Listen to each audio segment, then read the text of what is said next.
বলে যুবক ভাই এখন বাবার টাকা আছে, আমার মাথায় কোনো কিছু ধরে না, বাবার টাকার গরমে আমি মোবাইল কিনলাম, মোবাইল কিনে রাত্রে 3টার সময় আমি রাত্রে 3টার সময় 2টার সময় আমি রাস্তায় গোনাইলাম, আমাকে বাধা দেওয়ার কারো বাপের ক্ষমতা নাই, নাউজুবিল্লাহ কই দেয় না। যুবকরা এটা মনে মনে কয়নি, কয় আমার বাবার টাকায় আমি বেডি না চাইব, আমার বাবার টাকায় আমি মোবাইল কিনব, আমার বাবার টাকায় আমি মোটর সাইকেল কিনব, আমার বাবার টাকায় আমি বেডি আনিয়া না চাইব, আমার বাবার টাকা খরচ করে আমি রাত্রে 3টার সময় 4টার সময় আমি ঘোরাঘুরি করব। তোমার আবার মাথা ব্যথা কি? এরকম বেয়াদব মার্কা যুবক আছে না? না, ওই যুবকগুলাকে আমি বলি, ওরে আল্লাহর বান্দা শোনো, ভালো করে শুনবা, ভালো করে শুনবা। আজকে তোমার বয়স হলো মাত্র 10 বছর, তোমার বয়স হলো 11 বছর, তোমার বয়স হলো 12 বছর, তোমার বয়স হলো 13 বছর, তোমার বয়স হলো 14 বছর। আপনাদের কাছে যারা মুরব্বিনে কেরাম যারা এখানে আছেন, 35 বছর উপরে যারা আপনারা আছেন, একটা 10 বছর থেকে 15 বছর যুবকের চেহারা তো সুন্দর হওয়ার কথা, একবারে স্বাস্থ্য হওয়ার কথা। 10 থেকে 15 বছর যুবকের চেহারা তো ফুটফুটে হওয়ার কথা। কথা জোরে বলেন ঠিক কিনা? 10 বছর যুবকের চেহারা সুন্দর আর হতো না, 12 বছর যুবকের চেহারা স্বাস্থ্য ফুল আর হতো না। কিন্তু আজকে 10 বছরের যুবকের চেহারার দিকে তাকাইলে বান্দরের চাইতেও খারাপ দেখা যায়। কথা জোরে এখন ঠিক কিনা? 12 বছর যুবকের চেহারা দিকে তাকাইলে শুকুরের চাইতেও খারাপ দেখা যায়। কথা জোরে বলেন ঠিক কিনা? আইরে ভাই, বান্দর তো হিয়ালের চেহারা থেকে আরো খারাপ দেখা যায়। শিয়াল তো আমাদের পাশে আসে, আমাদের ডানেও আছে, আমাদের বামেও আছে, সামনেও শিয়াল আছে। তোমার তো বয়স মাত্র 12 বছর, তোমার বয়স মাত্র 15 বছর, তোমার বয়স মাত্র 18 বছর, তোমার চেহারা তো শিয়ালের চেহারা চাইতে আরো খারাপ। শিয়ালের চেহারার 2 সাফার মতো তো কিছু হইলো গুস্ত আছে। মাঝে মধ্যে যদি মা বোনেরা দরজা না লাগায়, 1-2টা দেশি মুরগ খাইয়া চেহারার একটু উন্নতি করে। তুমি তো বছরকে বছর বিয়া খাইতেছো, বছরকে বছর তুমি হোটেলের মধ্যে গিয়া ফুচকা খাইতেছো, বছরকে বছর তুমি আড্ডা মারতেছো, মনে যা চায় বাবার টাকা দিয়া তুমি তাই খাইতেছো। তোমার চেহারার মধ্যে, তোমার 2 চাপার মধ্যে কেন গুস্ত নাই? শিয়ালের চাপার মধ্যে কেন গুস্ত? কথা কোন ঠিক কিনা? 15 বছর যুবক শিয়ালের সাহা তো মোটামুটি একটু বালা আছে, তোর সাহা ভাঙ্গিয়া ভিতরে একবারে সুকুয়া ভিতরে ঢুকে গেছে। কথা জুড়ে আছে না নাই? তার চেহারা এরকম হইতে পারে। আমরা দেশের যে কুকুর আছে না রাস্তাতে পয়েন্ট, এটা তো তারা স্বাস্থ্য তো শুনি কি দেখবা, আবার বাবা পুরা ফুল স্বাস্থ্য তারা ছায়নায় ভাইলে খাইল না বলেন, কিন্তু এখন তোর ভাগ্যওয়ালা ছায়না তো লাগাল ভান না। কিন্তু তোমার তো বয়স মাত্র 12, তোমার বয়স 15, তোমার বয়স 17, তোমার তো শক্তি হওয়ার কথা, তোমার তো স্বাস্থ্য হওয়ার কথা, তোমার তো চেহারা সুন্দর হওয়ার কথা। তোমার চেহারা দিন দিন খালি তোলে দিতে এখানে কিতা করো তুমি? কিতা হইছে? ওইছে একটা বাবার টাকা দিছ আর ফাটা কাস্ট একটা মোবাইল লইছে, এছাড়া আর কিচ্ছু না। কথা জুড়ে এখন ঠিক না? এই মোবাইলে তোমার চেহারার দিন দিন ভিতরে নিতেছে, এই মোবাইলে তোমার চেহারার দিন দিন একেবারে জাহান্নামের দিকে নিতেছে। কথা জুড়ে বলেন ঠিক কিনা?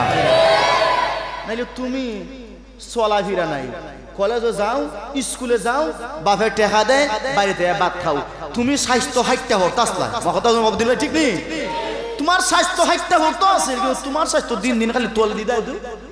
কিতা কই খাম করো? হ্যাঁ, এটা বুঝি আমরা, এটা বুঝি। শয়তানে তোমারে বালা টিনে ধরছে, ইবলিসে বালা টিনে ধরছে। ওই যে আল্লাহর সাথে ওয়াদা কইরা আইছে যে আমি দুনিয়ায় থাকতে তোমার একটা বান্দারে আমি জান্নাতে দিলাই মুনি ফাটাইয়া, হ্যাঁ, তার কারণে আমি জাহান্নামে গেছি, তারে জান্নাতে যাইতাম দিতাম। কত জোরে হন্যা? এই তো বাপরে দুকা দিছে, হে তোরা সাহস বেশি, মোবাইল না দিলে কলেজে যাইতাম না, বাপ তো ডরাইয়া দিছে মোবাইল। এখন তো মোবাইল দেখে রাত্রে 3টা 4টা 5টা, একবারে কোন সময় ঘরের মধ্যে ফজর আদান পড়ে যায়, কিন্তু মোবাইল টিপানি শেষ হয় না। আসেনি এরকম? কথা জোরে হয় না? আসেনি? মোবাইল টিপানি শেষ হয় না। চেহারা দিকে চাইলে বোঝা যায় কি মেহনত করে। মনে হয় 10 বাচ্চার বাপ, তার চেহারা দিকে চাইলে বোঝা যায়। কথা জোরে হয় না? মিছা কথা কইছি না, মিছা কথা কইছি। তার চেহারার দিকে চাইলে বোঝা যায় তার বয়স মাত্র 15 বছর, কিন্তু 10 বাচ্চার বাপ। কথা জোরে হন্যা? এমন চেহারা। কি করো তুমি মোবাইল দিয়া? কি করো রাত্রে নিশীতে একা একা ঘরের ভিতরে? যদিও রে ভাই তোমার ভাইয়ে দেখে না, তোমার মায়ে দেখে না, তোমার বন্ধু দেখে না, তোমার বাবায় দেখে না, তোমার মায়ে দেখে না, কিন্তু একজন আছেন তো, উনি উনি উনি কে? আর একটু জোরে, উনি কে? উনি দেখেননি?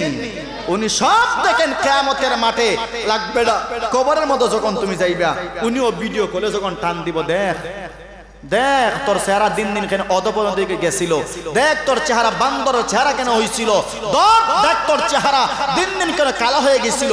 কারণ 10 বছরের যুবক 12 বছরের যুবকের চেহারা সুন্দর হওয়ার কথা, একবারে একবারে টুকটুকে হওয়ার কথা, টমেটোর মতো লাল হওয়ার কথা, কিন্তু এটা বোধ হয় আরো ক্ষেত থেকে ডেগের খালির থেকে আরো খালা হয়। হত যেরকম ঠিক কিনা? ডেগের খালির থেকে আরো খালা হয়। আমার ভাইয়েরা, ওরে যুবক ভালো করে শুনবা, যেই সমস্ত যুবকগুলা এই আজকের তাফসীর মাহফিলের আয়োজন করেছো, যেই যুবকগুলা তোমরা ওয়াজ আজকে দিতেছো, যারা এই মাহফিল করার ক্ষেত্রে তোমরা মেহনত করতেছো, এত কষ্ট করতেছো, একটা সপ্তাহ বলেন একটা মাস ধরে তোমরা কষ্ট করতেছো, আমরা দোয়া করি আল্লাহ যেন এই কোরআনের খেদমত করার কারণে তোমাদেরকে মহান আল্লাহ ইমানি মরণ দান করে। জোরে বলেন আমিন। কিন্তু যুবক ভাই ভালো করে শুনবা, এই ওয়াজ মাহফিল দিয়া যদি বেনামাজি হও, এই ওয়াজ মাহফিল দিয়া যদি বেনামাজি হইয়া মারা যাও, বেরোজগার হইয়া মারা যাও, রোজা রাখো না, গাঞ্জা খাও, ইয়াবা খাইয়া মারা যাও, ট্যাবলেট খাইয়া মারা যাও, ওরে আল্লাহর বান্দা শুনো, কবরের আযাব বড় ভয়ানক আযাব। কথা জোরে বলেন ঠিক কিনা? এই কবরের আযাব যারা ধরেছে সে কবরের আযাব থেকে বাঁচতে পারবে না, কারণ তোমার নেক আমল বলতে কিছু নাই। তুমি এমন গুনাহ করেছো, এমন পাপ তুমি করেছো, এমন গুনাহ তুমি করেছো, ওয়াজ দিয়া মানুষকে নেকির দিকে তুমি ঠিকই ডেকেছো, কিন্তু ওয়াজ দিয়া তুমি নিজেই নামাজ পড়ো নাই। কথা জোরে হন ঠিক কিনা? এই ওয়াজ দিয়া যদি তুমি নিজে নামাজি না হও, নিজে যদি আল্লাহওয়ালা না হও, নিজে যদি পরহেজগার না হও, ব্যবসা দিছো, ব্যবসা দিয়া যদি তুমি আল্লাহকে বলিয়া যাও, ব্যবসা দিয়া যদি তুমি নবীর কালামকে বলিয়া যাও, ব্যবসা দিয়া যদি তুমি আল্লাহর ঘর বলিয়া যাও, ব্যবসা দিয়া যদি নবীর সুন্নত বলিয়া যাও, ব্যবসা দিয়া তুমি আল্লাহর বিধান বলিয়া যাও, ব্যবসা দিয়া তুমি আল্লাহর কথা, উলামায়ে কেরামের কথা তুমি বলিয়া যাও, ওরে আল্লাহর বান্দা শুনো, যখন তুমি মারা যাইবা, অন্ধকার কবরে যখন তোমাকে রাখা হবে, এই কবর তোমাকে ডেকে ডেকে কি বলবে?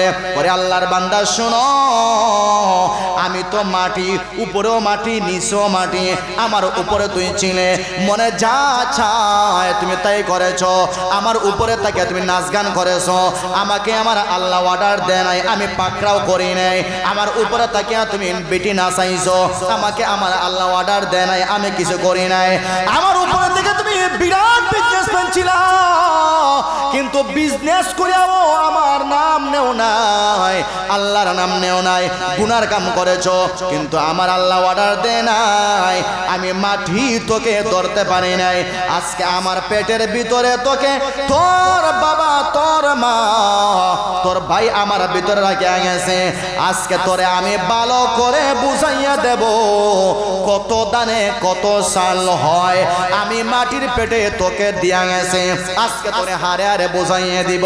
ওরে মুসলমান যুবক, আল্লাহর ওয়াস্তে দিলটা নরম করো, একটা ভার ভালো করে শোনো যে আল্লাহর পয়গম্বর হাদিসে কি বলেছেন, একজন নাফরমান বান্দাকে ওই অন্ধকার কবর যখন তার কাছে পাবে, ওই অন্ধকার কবর তখন ডেকে ডেকে বলবে, আল্লাহর পয়গম্বর বলেন, তখন অন্ধকার কবর তাকে এত জোরে ছাপ দিবে, নবীজি এবার বলেন, ও সাহাবায়ে কেরাম ভালো করে শোনো, এই কবরের চাপের কারণে এক পাজরের হাড্ডি অপর পাজর দিয়া ঢুকিয়া যাবে, এক পাজরের হাড্ডি অপর পাজর দিয়া ঢুকে যাবে, এই দিকের হাড্ডিগুলা ওই দিকের ভিতরে এরকম যখন ঢুকে যাবে তখন বান্দা শুধু বাবা বাবা বলে চিৎকার করবে, মা মা বলে চিৎকার করবে, কিন্তু ওই আওয়াজটা তার দুনিয়াতে যেই বাবার কারণে যেই মার কারণে আমার আল্লাহকে বলে গেছিল, মসজিদ বলে গেছিল, নামাজ বলে গেছিল, আল্লাহর নবীর সুন্নত বলে গেছিল, আল্লাহর নবীর ইজ্জতের উপরে ওই কাদিয়ানীরা আক্রমণ করেছে এটা বলে গেছিল, এই কারণে এমন ভাবে আক্রমণ করা হবে, কিন্তু বাবা তার চিৎকার শুনবে না, তার বড় ভাই তার চিৎকার শুনবে না, তার মা তার চিৎকার শুনবে না, এক কথায় তার আত্মীয় স্বজন তার চিৎকার গুলা শুনবে না।